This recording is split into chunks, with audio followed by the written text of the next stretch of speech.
Welcome back to the BBR Podcast, Bitch Be Real. We dive into our realistic experiences with relevant perspectives on personal improvement and character development. We're bringing you our verbal and written views on healing for a well-rounded approach to growth. Now that we're all here, let's get into it. Welcome back to the BBR Podcast, Bitch Be Real. Welcome back. We're so excited to have you.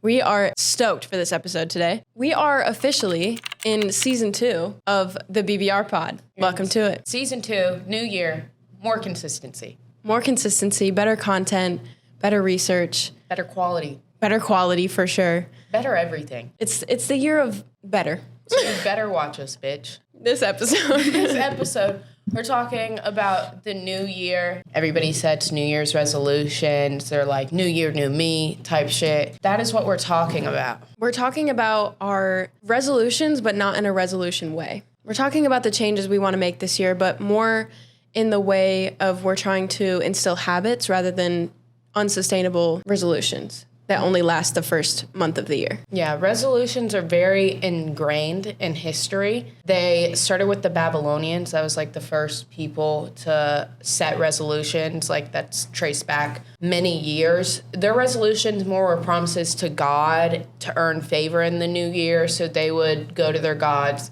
promise basically to do better, be a better person in hopes of earning the good favor of gods. Then the Romans did it. The Romans then made promises to the God of beginning and ends. Christians and Puritans used New Year's resolutions to reflect on sins and virtues of the last year to try to become better. So not only are New Year's resolutions really deeply ingrained in U.S. culture and culture really all over the world in current day, they go back thousands of years. So it's not a new thing to make New Year's resolutions by any means. 52% of people making New Year's resolutions were confident at the beginning of the year they'd stick it out. They were like, there's no way I'm failing this. But in actuality, generally only 12% of people truly stick to resolutions. So they're not, the way people set them, they're not able to be maintained. You hear at the end of every year, oh, I made these and I didn't actually stick to them. How many people do you hear it's like, no, I actually stuck to all of them? Mm-hmm. You don't, really. I feel like the reason for that is a lot of people make resolutions that are unsustainable. Like they think that they're going to change their entire life overnight, and that's just not realistic. Yeah, it's not realistic to, on December 31st, have all these bad habits, and then January 1st, you're like, I'm never doing it again. Mm-hmm. That's really not a sustainable way to think about it, and it's not going to happen. Like, it's generally not. You're setting yourself up to fail. And it's like, I get why people do it, because they're like, oh, New Year. It's like, oh, I'm going to start something on Monday. How many people start shit on Wednesday? They don't, because they're like, I'm going to wait till Monday. Right. It's a new week, which is fine. If you really, truly want to do something and change, why don't you just start changing it then? Yeah. Like, why don't you change it that day? Generally, the most common resolution aims at personal improvement, which I feel like you would know without even looking that up. Yeah. Because everybody's resolutions are, I'm going to start eating healthy. I'm going to go to the gym. I'm going to do all these things. But if you look at the psychology of that, almost every single person in America sets New Year's resolutions. Many people around the world do it. People have been doing it back thousands of years. It just shows the common feeling of dissatisfaction with the way you are as a human. It shows that people are almost never 100% satisfied with who they are, their habits they have, how their life is. Almost nobody's ever completely satisfied with it. And honestly, I think a lot of that has to do with the world that we live in a comparison world and an influencers world. Talked about that already before, but constantly being bombarded with people doing these things every single day or acting like they do these things every single day. And I feel like the focus is always on what you're not doing. Mm-hmm. And I think that the dissatisfaction comes from that focus on what you're not doing rather than giving yourself credit for what you are doing. Like, okay, sure, and we are guilty of doing this all the time. Like, we will send each other voice messages and texts all the time about how we aren't eating healthy this week and we're not taking care of ourselves this week. But what are you doing? Like, you worked an extra shift that week. You worked an extra couple hours on something. You were super busy at your job. You had to take care of your dogs. One of your dogs got sick. Your mom is in town. Like, there's other things that take priority in your life. And I feel like if you are focusing more on what you are doing, you're always going to have more of a satisfied feeling in your life rather than focusing on what you're not doing and comparing yourself to people who you think are doing great things and they're super happy and they're super satisfied within their own lives, but you never really know. Yeah, and I feel like it even ties back to the basis of really what this podcast is around, like the unrealistic standard people hold themselves to.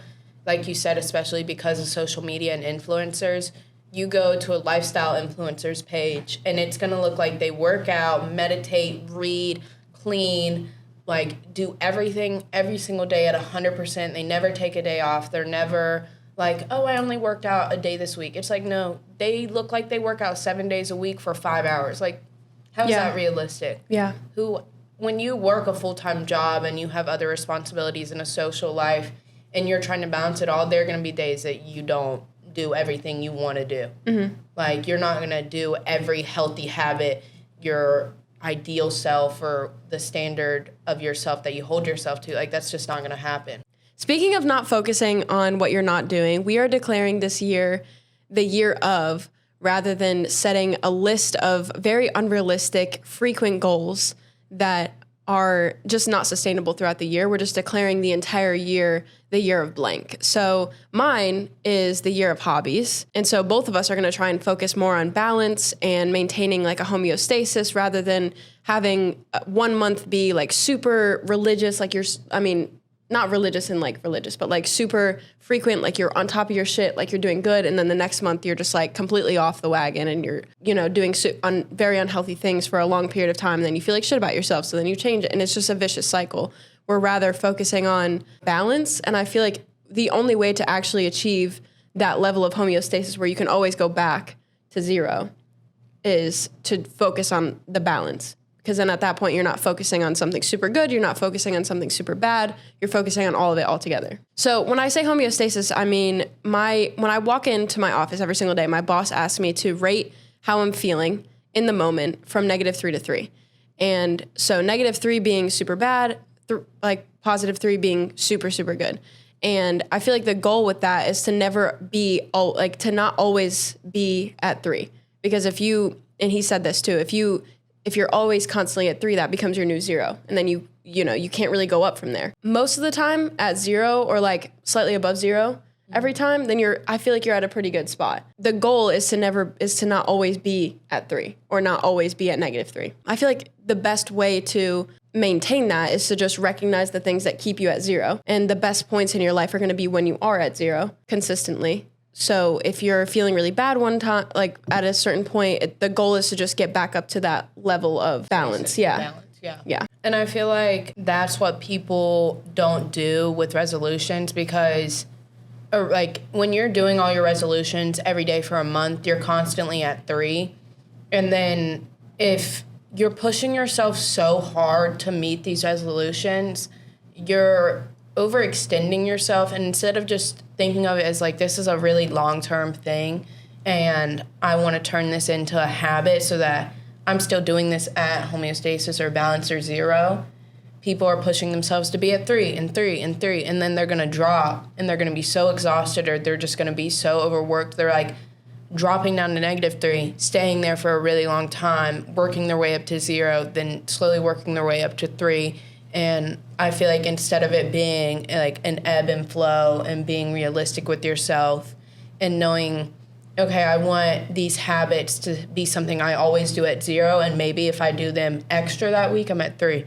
And if I can't get to doing them because I'm tired or something's happening, I'm down at -3, but I know that I'm going to still have those habits at 0. Like, that's when you'll stick with it for a super long time.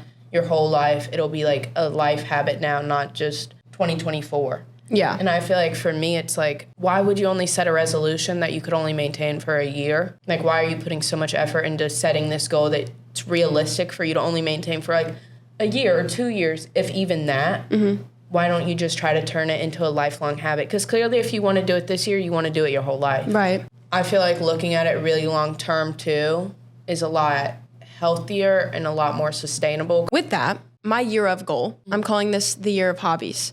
So instead of saying, okay, I'm going to work out every single day, I'm going to try and go outside every single day, I'm creating hobbies in my life that allow me to do that, like doing yoga and going hiking, and I want to learn how to ice skate this year. Instead of setting a goal for myself where I like have to force myself to do it, I'm doing things that I already love to do, but just more often. And they just happen to be good for my health. Yeah. So instead of creating this, like, again, for lack of a better term, unrealistic standard of myself to hit the gym every single day and lift weights, and like, it's kind of fun to compete with myself in that regard in the gym and like try and get higher weights and stuff like that. It's just not sustainable for me personally. I'd rather just do something that I already enjoy doing that happens to be good for my health. With that, I want to go hiking more often. I want to do yoga more often. I want to learn how to ice skate. All three of those are good for the body.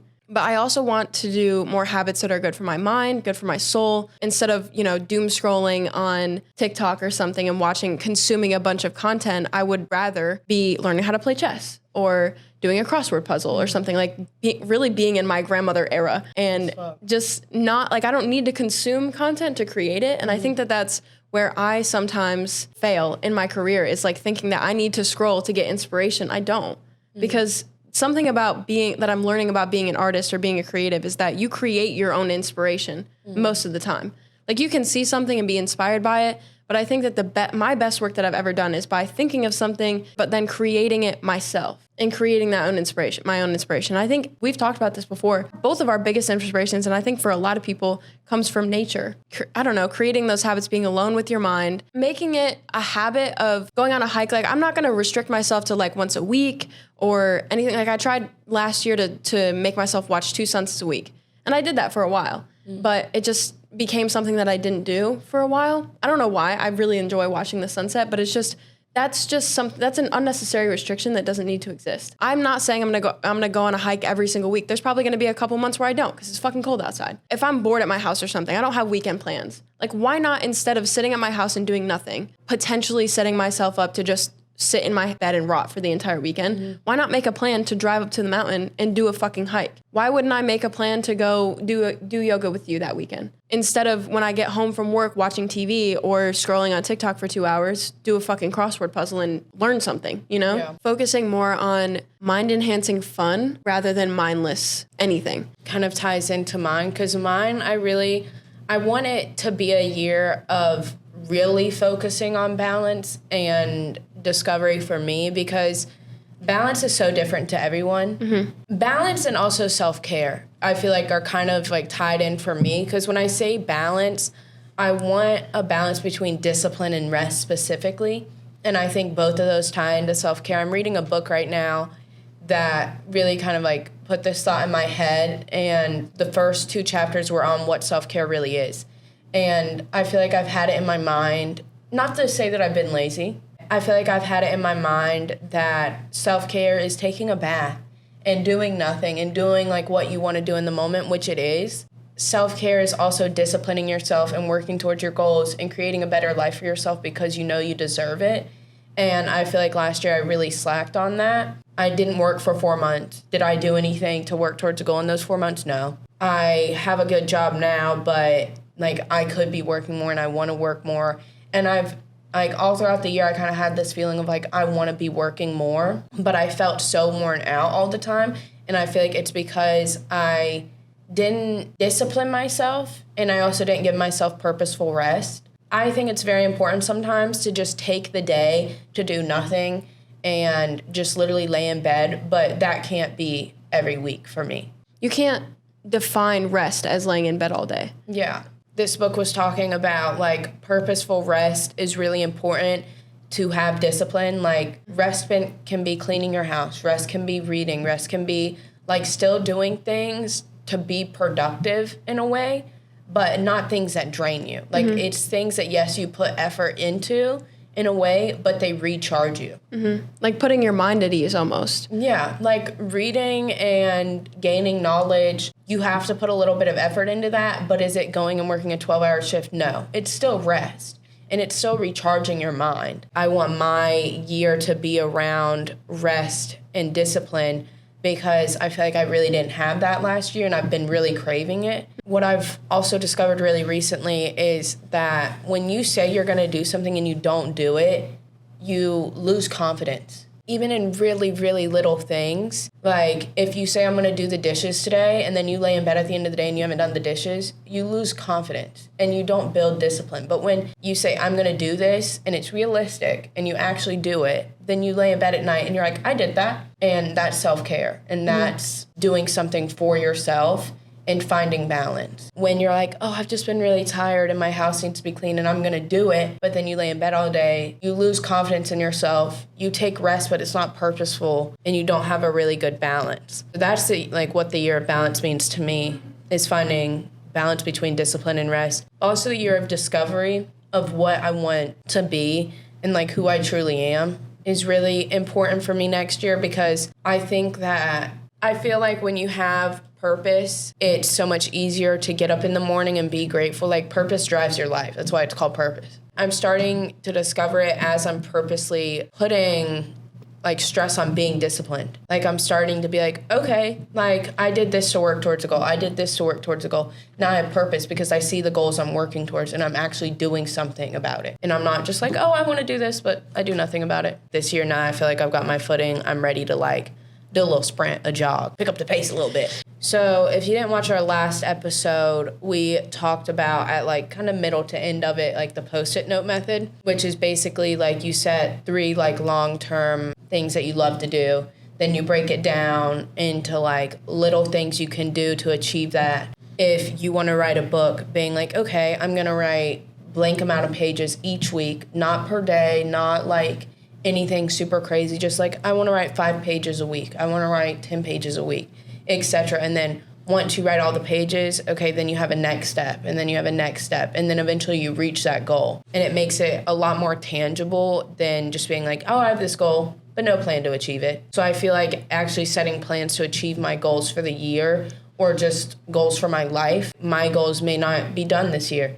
They may not be done next year. They're eventually something I'm going to reach by breaking them down into smaller things. It's another thing I'm really going to focus on, because that's going to help you stay disciplined. And I've been wanting to go back to school for a year. My entire reason for not doing it is because I don't want to talk to the fucking counselor. I don't want to have to call him back. Can you sign my ass back up? I don't want to have to do that. It's I don't like making doctor's appointments. I know I need That's exactly what I was thinking. I need the doctor appointment, but I don't want to have to call him back. Can you make me a doctor? But you know what I mean? Yeah.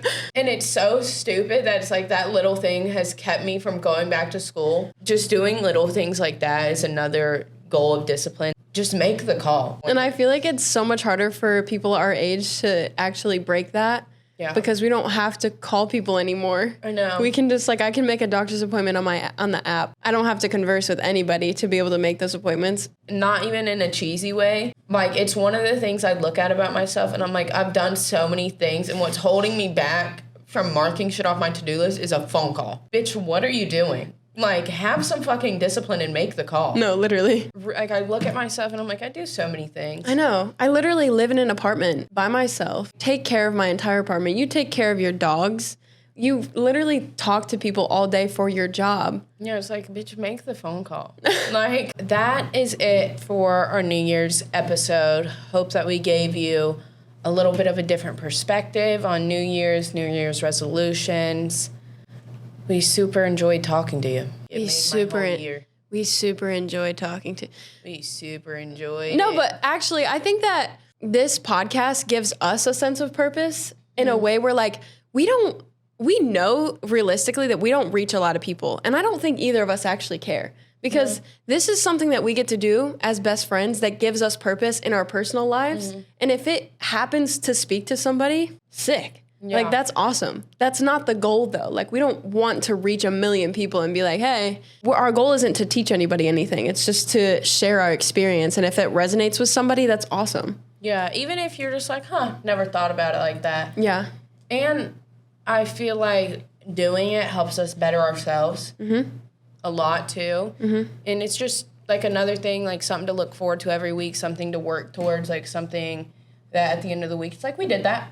And, if you like it enough. To like and subscribe and follow. Do it. I'm not going to hate. I would love it, I wouldn't be mad if you did that. I would actually, really appreciate it. But what we would appreciate more is if you commented something or DM'd us so that we could have a conversation with you about it, because one of the biggest points of this podcast is to bring perspective. And Yeah. if we're only two people, we're just two girls. So if you comment on something and you say, well, actually, this is how I think about it. For example, building a fire, cool for us. That was sick for us. It was enough to talk about it. But for somebody else, that's just part of being a human. Yeah. So And like, you know, leave a little comment being like you're wrong. We'll talk about it. We'll see Right. if we are wrong. because that's perspective.